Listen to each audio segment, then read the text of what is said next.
Les voy a leer en las Escrituras que me llamó la atención de dos hombres que estando con el Señor Jesús estaban un poco despistados. Dígale al que tiene al lado, ¿estás despistado?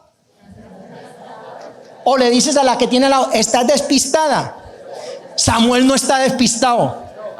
Mire, Samuel no está despistado, el hombre está... No, tú no estás despistado. Muy bien, escúcheme. Entonces, cuando uno está un poco despistado, se desenfoca del plan de Dios. Y nosotros debemos de estar dentro del plan de Dios porque tú y yo fuimos llamados. Ahora voy a meter este gancho. El que no esté afianzado en Cristo y sea persona que viene por primera vez a una congregación cristiana y que esté aquí con nosotros, levante su mano. ¿Quién está por primera vez aquí? Bienvenida, señora, gracias por visitarnos. Estás levantando la mano. Bienvenida, señora. Bienvenida, señora. Allí atrás, bienvenida, joven. También viene por primera vez. Bienvenida. ¿Quién más está por aquí? Bienvenido, caballero. Por allí atrás, bienvenida, señora. Por aquí, que yo sin gafas no veo, pero siento. Muy bien. Y por aquí, ¿quién viene por primera vez? Vamos a ver, por allí se levantó una. Bienvenida, bienvenido. ¿Vienen por primera vez? Bienvenidos. Y allí, bienvenida. No, ella no, pero ella sí. Bienvenida. Muy bien. Bienvenida, señora. Por aquí, bienvenido atrás. ¿Quién levanta la mano? Por aquí un caballero levanta la mano. Bienvenido. Y allá atrás levantaron la mano. ¿Quién es? A ella miro. Ojo que no veo mucho. Una mujer, bienvenida. Y el Señor también levantó la mano. Eso, se puso desodorante. Bien, bienvenido. ¿Más? Por aquí, bienvenida, bienvenida, bienvenido, bienvenidos. Mire, eso se merece un aplauso. Esta gente merece un aplauso. ¡Qué tremendo!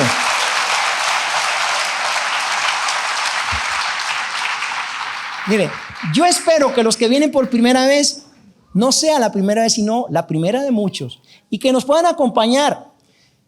Miren, el pastor Tomás, que es nuestro pastor principal, siempre nos dice: gracias por haber escogido a Nueva Vida, sabiendo que habían tantas congregaciones cristianas en Madrid. Gracias.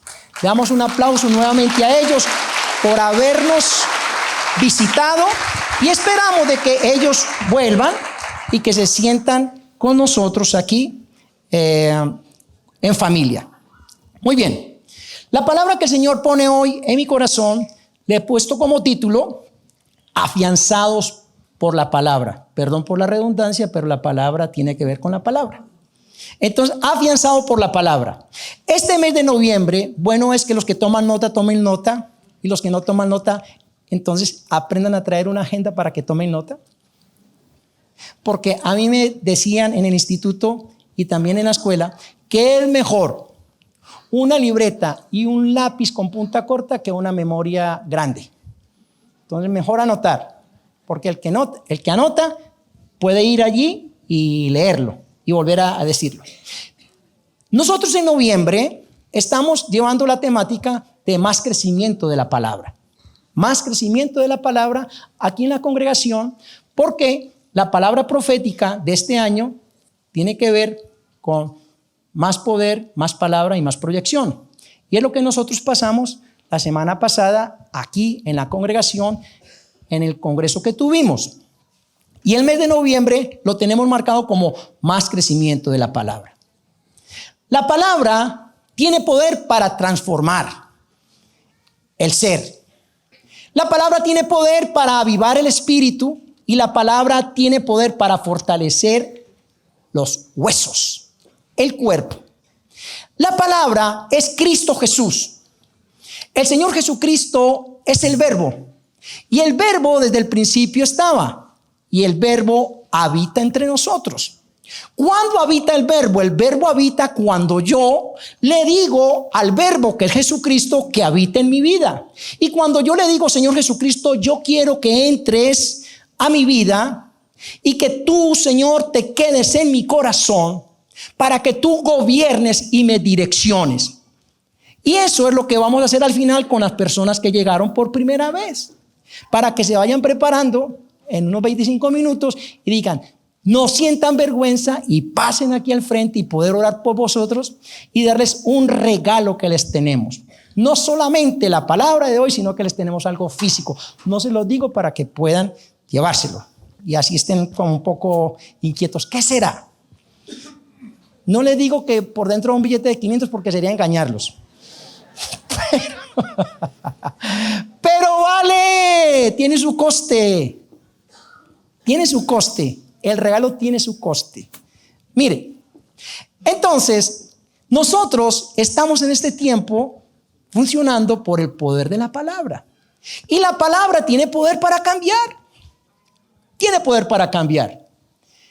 Si nosotros le damos importancia a lo que el Señor Jesús hizo en la cruz del Calvario, tendríamos que ser libres para expresar el poder de la palabra.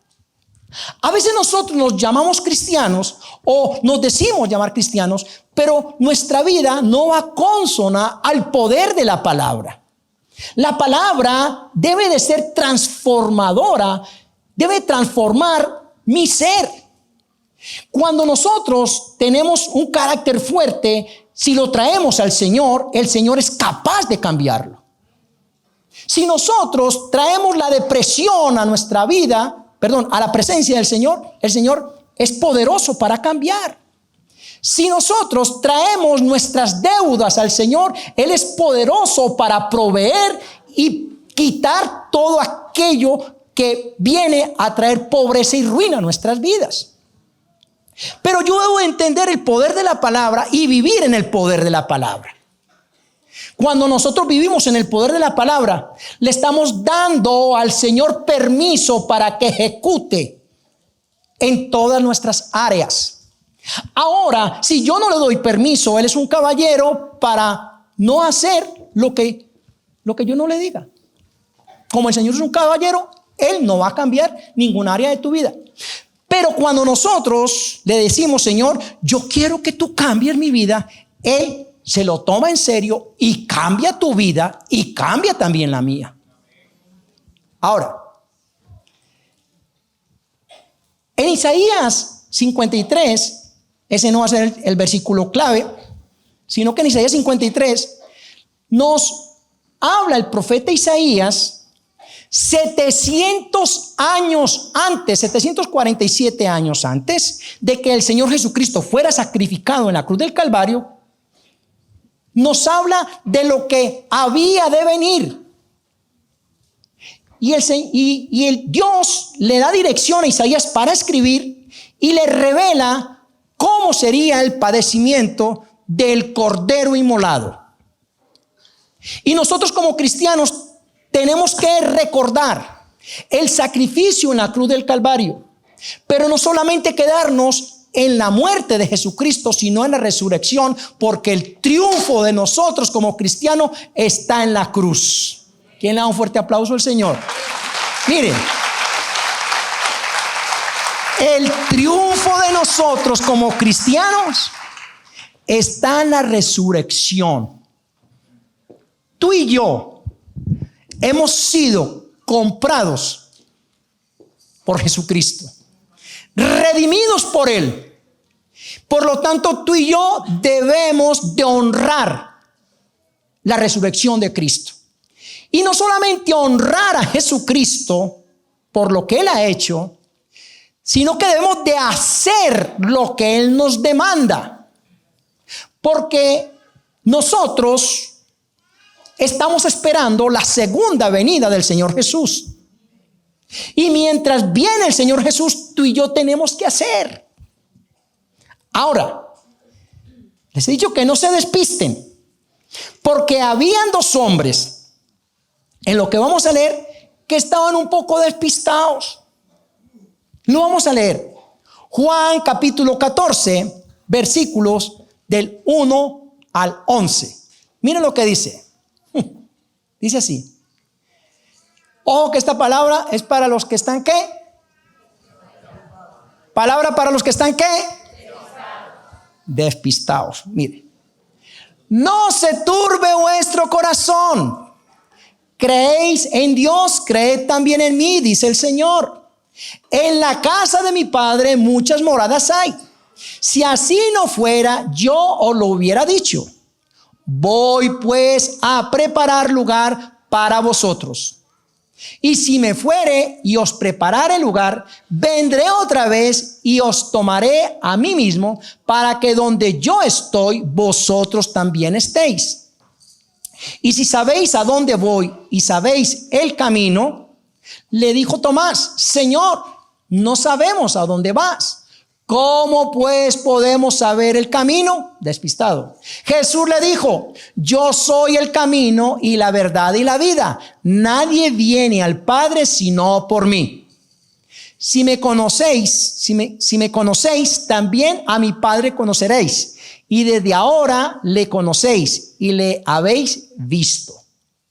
Felipe le dijo otro: Señor, muéstranos al Padre y nos basta. Jesús le dijo: tanto tiempo hace que estoy con vosotros y no me has conocido, Felipe. El que me ha visto a mí, ha visto al Padre. ¿Cómo pues dices tú, muéstranos al Padre? ¿No crees que yo soy en el Padre y el Padre en mí? Las palabras que yo os hablo, no las hablo por mi propia cuenta, sino que el Padre que mora en mí, Él hace las obras. Creedme que yo soy en el Padre y el Padre en mí. De otra manera, creedme por las mismas obras. Qué tremenda palabra. Cuando estaba preparando esta enseñanza, venía a mí el estar despistado. Y cuando uno está un poco despistado, no se halla y no se concentra. Empieza todo y nada lo termina. Y el Señor empieza con esta palabra en el versículo 1. Dice que por nada estéis ¿qué? Mire, dice, no se turbe tu corazón. O sea, perturbado. Dice, la palabra nos dice que nosotros por nada estemos angustiados ni afanosos, sino que sean conocidas nuestras peticiones con acción de gracias delante del Señor. Y el Señor le dice a estos dos discípulos y a los otros que estaban: no se turbe tu corazón. Cuando nosotros dejamos que se nos turbe el corazón, póngase la mano en su cabeza, en su frente. Mire, ese es su corazón, porque aquí están sus sentimientos, sus emociones y su voluntad. Y cuando nosotros somos cambiados en nuestros pensamientos, la palabra empieza a ejercer un poder en el espíritu y le da vida. La vida de Dios viene en la transformación de mi espíritu como persona. Y cuando el Espíritu Santo mora en aquel que le dice: entra en mí, entonces mis pensamientos van de acuerdo a la palabra, mi espíritu se vivifica en él y mi cuerpo va a estar en el lugar donde Él me dice que debe de estar. Ahora, el Señor le dice a los dos discípulos y a los que estaban con ellos que no se turbe el corazón de ellos. ¿Y por qué el Señor les está diciendo a ellos que no se turbe el corazón? Porque los veía preocupados. Porque veía que ellos, cuando iban caminando con el Señor, no estaban entendiendo que era el Señor el que les estaba hablando. Muchas veces nosotros estamos en la congregación cristiana y nos llamamos ser cristianos, pero no sabemos que estamos andando con Cristo. Estamos un poco perturbados, estamos un poco desenfocados, y el Señor les estaba alineando a Tomás y a Felipe para que ellos entendieran que Él debía de morir, pero que también iba a resucitar, pero que también Él iba a preparar moradas para todos aquellos que en Él creyeran.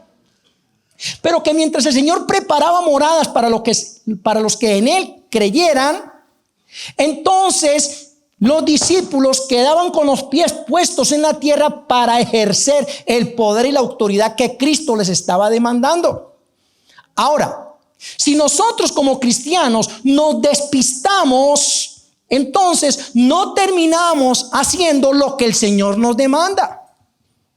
Si nosotros le decimos a la perturbación que se vaya, tomamos autoridad en Cristo sobre todas las potestades que quieren impedir que la obra del Señor se cumpla en tu vida y también en la mía.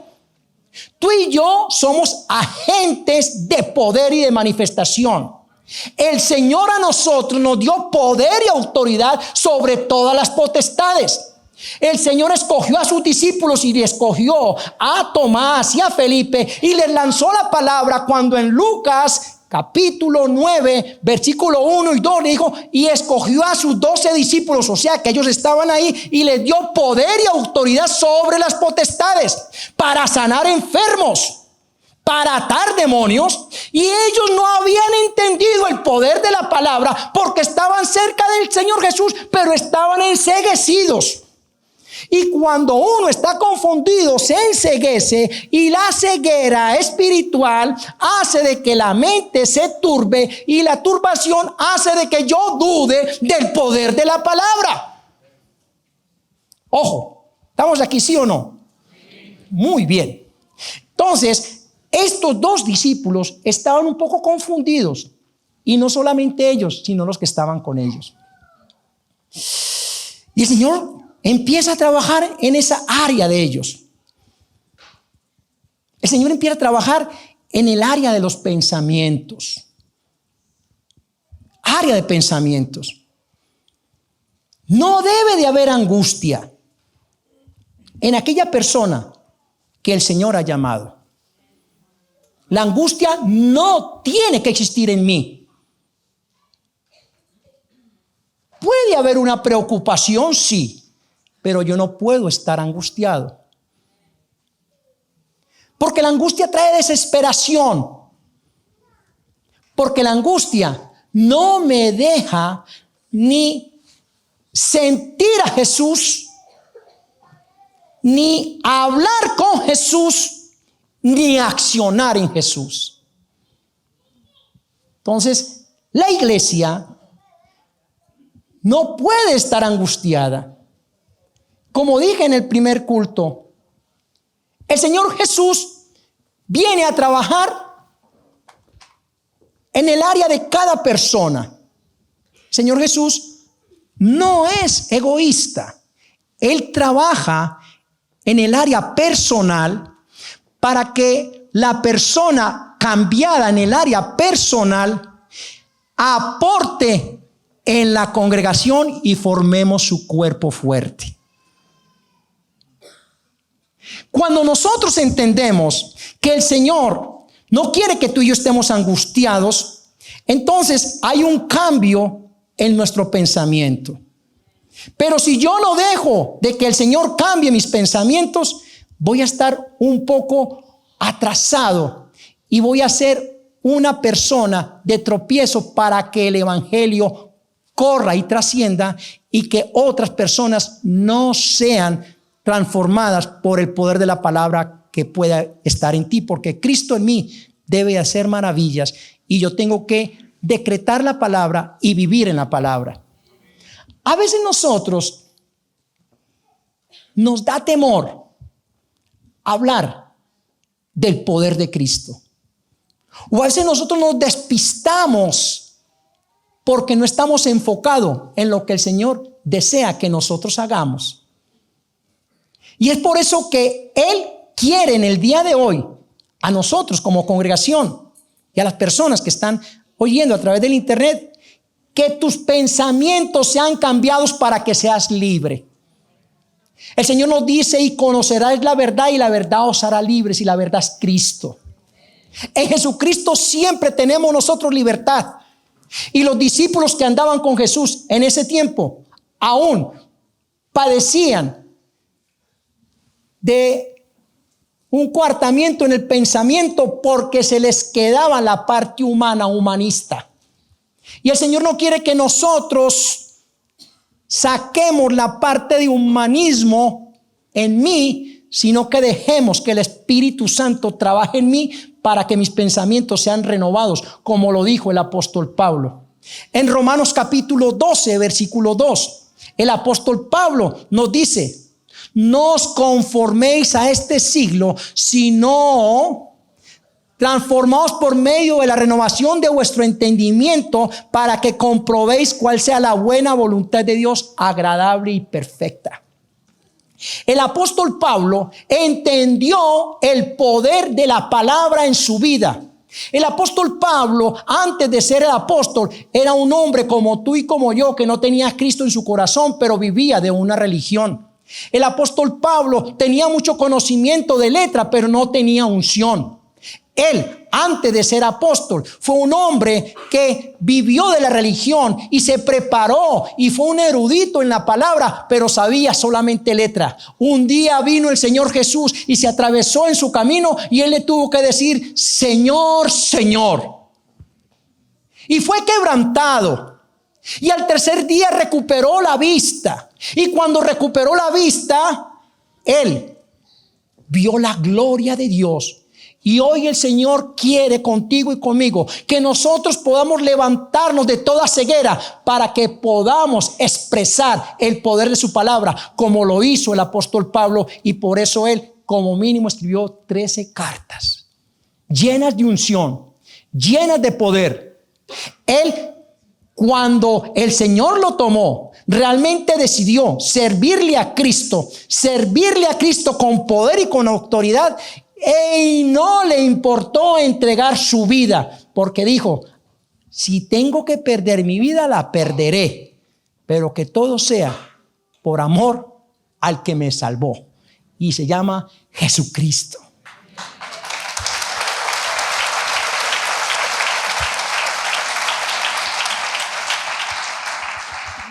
Ahora, no solamente mis pensamientos tienen que ser cambiados, sino que yo tengo que quitar la confusión. ¿Cuándo llega la confusión a la vida de una persona que el Señor ha llamado? Cuando estamos nosotros tomando de muchos lugares conceptos y palabra bíblica. No, ahora estoy escuchando a este pastor, ahora esta pastora, ahora este profeta, ahora la otra profeta, ahora llega no sé quién y venga que usted me tiene que dar una palabra. Y entonces la gente se despista y se confunde. ¿Qué nos dice el Señor en cuanto a eso? El Señor nos dice que nosotros tenemos que estar firmes. La firmeza la da el Señor Jesús. Cuando yo realmente entiendo para mi vida que el Señor Jesús es todo, Él a mí me fortalece. Y Él me da sabiduría, entendimiento, discernimiento y poder para comprender el principio de la palabra. La palabra se hace vida en ti. Yo no tengo que buscar de un profeta. Yo no tengo que buscar de un evangelista. Yo no tengo que buscar de un pastor. Ojo, ya lo voy a decir por qué, ¿vale?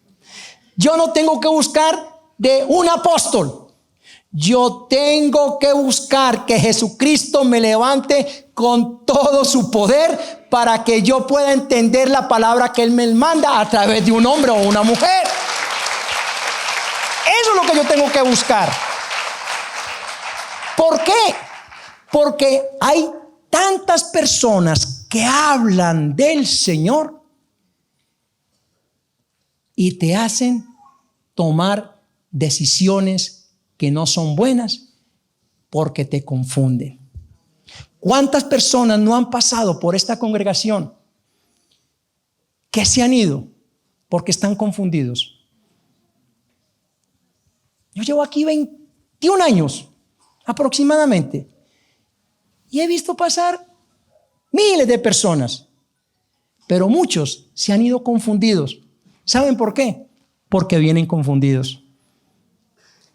Porque están buscando algo que no saben ni qué es. Que uno les habla de Cristo y que en Cristo está todo, pero empiezan a mentar personas que les han dicho y que hacen lo que esas personas les han dicho porque les profetizaron, porque les dijeron que ellos tenían que ser pastores, que tenían que ser evangelistas, y esta gente está perdida porque no están ni aquí ni allá. Entonces la confusión no es buena. Y cuando nosotros estamos centrados en Cristo, la confusión también se va. Entonces, si yo estoy en Cristo, no tengo angustia, porque la angustia me desenfoca y la confusión también. Entonces tenemos que estar centrados en Cristo para no estar ni angustiados ni confundidos. La Iglesia Nueva Vida de Madrid, ni ninguna congregación cristiana de Nueva Vida está ni angustiada ni confundida. ¿Podemos tener dificultades? Sí, pero el Señor es nuestra fortaleza. Podemos estar nosotros quizás un poco preocupados, pero Él viene como príncipe de paz. Y viene la palabra y nos da fuerza para continuar. Y entonces, estos dos hombres, llamados Felipe y Tomás, andando con el Señor, estaban angustiados y estaban confundidos. ¿Por qué si andaban con el Señor? La pregunta que yo me hice. ¿Por qué estos dos hombres andando con el Señor, ellos estaban angustiados y estaban confundidos? ¿Saben por qué? Porque venían de un linaje religioso. Porque cuando yo vivo en la religión, entonces, aunque me prediquen mucho de Cristo, voy a estar angustiado y confundido. Y el Señor tiene amor sobre aquellos que están angustiados y confundidos. Tiene amor, porque de tal manera amó Dios al mundo que entregó a su unigénito Hijo, Jesucristo, para que todo aquel que en Él crea no se pierda, mas tenga vida eterna. Hay oportunidad en Cristo de quitar la confusión y hay oportunidad de Cristo de quitar la angustia. Porque el que se acerca a Cristo, Él no lo desecha. El Señor Jesús conocía a Felipe y el Señor Jesús también conocía a Tomás. Tomás fue el que lo negó. Tomás, uno de los 12, lo negó porque no estuvo en el tiempo de lo sucedido y dijo: si yo no lo veo, yo no lo creo. Ahora, mi pregunta es: ¿tú estás en el tiempo de Cristo? ¿Tú has estado hace 2022 años en lo sucedido? No. Ahora, otra pregunta. Entonces tú no vas a creer en Cristo porque tú no estuviste. Pregunto. Respóndete tú. Tomás estuvo y él todavía estaba despistado. Mire, lo leo. Miren, lo leo. Leo. Señor, no sabemos a dónde vas. ¿Cómo pues podemos saber el camino? El Señor tuvo que tener mucho amor con este hombre. ¿Qué le diría? Tomás, ¿cuánto llevas andando conmigo? Como se lo dijo a Felipe. Me da ganas de arrancarte la cabeza. Eso no lo dice ahí. Porque sería añadir lo que no dice. Pero humanamente, a mí me da ganas a veces de arrancarle la cabeza a personas que no entienden. Y entonces el Señor, en su misericordia, pone paz en mí. Y si tú te ríes, también pone paz en ti, porque te ha pasado. Estoy seguro. Y entonces le dice: Tomás, Señor, no sabemos. El Señor le hubiera podido decir a Tomás: ¿cómo que no sabes? Si llevo 3 años andando contigo. Como cuando uno está formando el grupo de discipulado. Palabra, palabra, palabra. ¿Entiendes esto? No. Y lleva 15 años conmigo. pasa, Pastor Samuel, pasa. ¿A que sí? Pasa. Pero mire, el Señor tuvo misericordia de Tomás el apóstol. Tuvo misericordia de Joaquín, el que está predicando. El Señor tuvo misericordia de ti que estás oyendo hoy esta palabra. El Señor tiene tanta misericordia porque Él quiere que tú y yo, en medio de nuestra imperfección, le sirvamos. Y lo hagamos con amor. Aunque a veces nos volvamos un poco cabezotas, tosudos. Y que haga uno, venga aquí, Señor Jesús. ¿Y para dónde vas? ¿Y qué es lo que te van a hacer? Y el Señor, yo creo que tenía esa calma. Decir, yo voy a morir. Me van a sacrificar. Pero yo voy a resucitar al tercer día.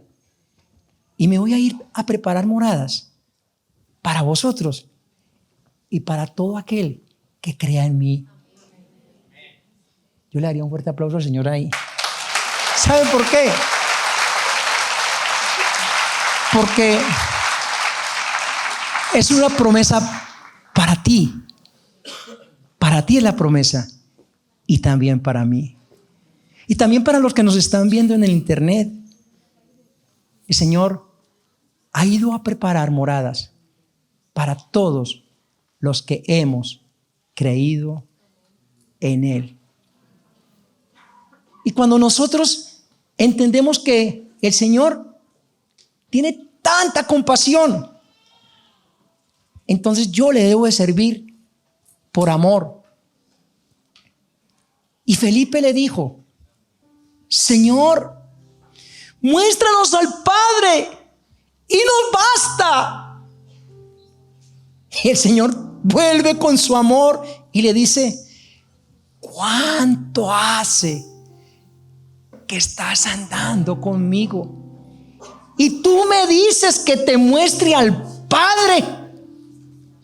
Felipe, Tomás, mirarme a mí. Ahora en la parte física. Porque lo que yo os digo se va a cumplir. Porque yo estoy para cumplir la voluntad de mi Padre y no la vuestra. Ellos tenían un concepto diferente a lo que Jesús tenía. Por eso empezó la palabra, para renovar sus pensamientos. Por eso les dijo, no tengan angustia, no se desesperen, tranquilos, que yo siempre estoy con vosotros hasta el fin. ¿Acaso yo no soy Dios? ¿Acaso yo no soy la palabra? Porque el que me tiene a mí, tiene a Dios. Y el que tiene a Dios, tiene la palabra. De tu interior correrán ríos de agua viva, como dice la Escritura. Vosotros me pertenecéis, dice el Señor, y Él está para hacer. Yo vengo para sanar, para restaurar. Yo no vengo para señalar, dice el Señor. El Señor dice, no temas, no desmayes. Así como estuve yo con Moisés, estaré contigo, Josué. Así estaré contigo. Tú tienes la palabra para que vayas a Jericó y la lances y los muros de Jericó, esas murallas, caigan en el nombre de Jesús. No hay nada imposible para el Señor. El Señor no está mirando tu debilidad, Él está conociendo y preparando tu fortaleza, porque la palabra del Señor, haciéndose vida en mi vida, se forma fortaleza para derrumbar todo aquello que viene a impertinar la obra de Dios. Los demonios no tienen parte en la obra del Señor Jesús. Estos discípulos estaban siendo enredados, quizás por la angustia y la desesperación, pero el Señor les dio una palabra de aliento para que ellos continuaran con la obra aquí en la tierra. Porque por eso Él dijo, yo me voy y os dejaré el Consolador, para que el Consolador, el Espíritu Santo, les lleve a toda verdad y a todo entendimiento. Hoy el Señor quiere que tú y yo nos identifiquemos con Tomás y con Felipe, pero que le digamos: Señor, ¿qué debo de hacer? Señor, ¿para qué fui llamado? Señor, ¿qué tengo que oír de tu boca? Y eso solamente lo da la intimidad. Cuando yo entro en intimidad, entiendo el propósito de Dios para mi vida y aún también para la tuya. El Señor desea que tú y yo hagamos, que tú y yo vivamos para Él, y que vivamos no solamente para Él, sino que vivamos con Él aquí en la tierra y mirando hacia la eternidad.